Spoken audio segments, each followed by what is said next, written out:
নমস্কার বন্ধুরা, কেমন আছো তোমরা সবাই? তো মধুমিতা অফিসিয়ালে তোমাদের কিন্তু আরও একবার স্বাগত জানাই। তো আজকে আমি এখান থেকে ভিডিওটা কিন্তু স্টার্ট করছি। তো আজকে আমার ছিল কলেজে এক্সাম, সেজন্য মা আমাকে বললো ঝটপট করে কিন্তু রান্না চাপিয়ে দিতে। আরও দুটো আমাদের আর কি কাজ করার জন্য লোক নিয়েছে জমিতে, সেজন্য আমাকে বললো ডিমগুলো সিদ্ধ করে দিতে। কি বলো তো, গরিব হলেই বোঝা যায় যে কত কষ্ট টাকা ইনকাম করা। যেমন দেখো না, এই রোদের মধ্যে কাকিমা দুটো কি সুন্দরভাবে রোদে ছাতা নিয়ে তবুও ঘাসগুলোকে আমাদের উঠাই দিচ্ছে।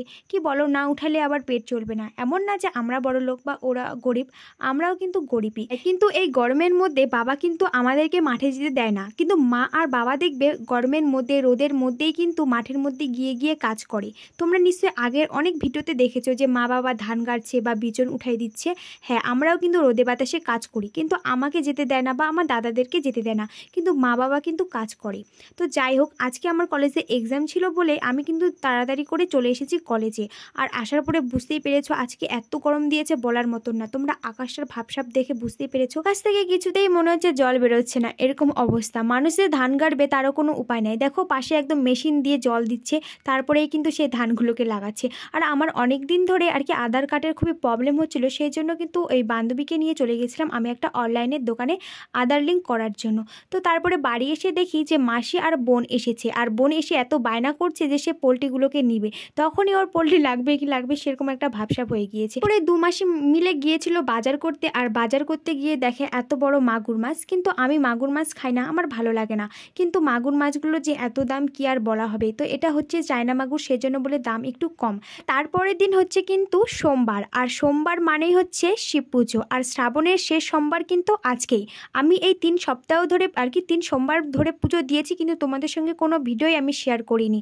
কিন্তু আজকে ভাবলাম যে না, আজকেই যখন শ্রাবণের শেষ সোমবার, তাহলে তোমাদের সঙ্গে একটা ভিডিও কিন্তু শেয়ার করাই যায়। তার জন্য আমি সকালেই কিন্তু চলে এসেছি মাসিদের এখানে ফুল নেওয়ার জন্য। আর এসেই দেখি যে দিদার কাণ্ড দেখে অবাক, কারণ দিদা গাছের সব ফুল তুলে নিয়েছে, খালি উপরে কয়েকটা বাদ দিয়েছে। তো সেজন্য কয়েকটা ফুল পেয়েছি, ওগুলা নিয়েই কিন্তু চলে এসেছি বাড়িতে। আর আসার সময় মাসিও বললো যে মাসিও বলে শিব পুজো করবে। তো রবিবারেই আমি বেলপাতা তুলে রেখেছিলাম, কারণ সোমবারে কিন্তু বেলপাতা তুলতে হয় না, জন্যই আমি মাসিকে কয়েকটা বেলপাতা দিয়ে গেলাম। আর মাসিদের এখান থেকে আমি কিন্তু ফুল নিয়ে গেলাম। তারপরে আমি কিন্তু আকন্দ ফুল নিতে চলে এসেছি আমাদের কালী মন্দিরের পাশে।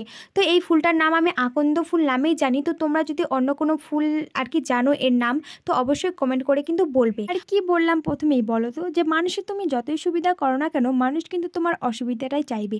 যেমন দেখো, এই মাটো টিউবওয়েলটা কিন্তু আমার বাবা বসিয়েছে অঞ্চল থেকে আমাদেরই জায়গায়, যেন সবাই জল খেতে পারে, সবাই ব্যবহার করতে পারে সেজন্য। আর এত বৃষ্টি হচ্ছে 2-4 দিন ধরে যে পুরো রাস্তা কিন্তু কাদা কাদা হয়ে গিয়েছে।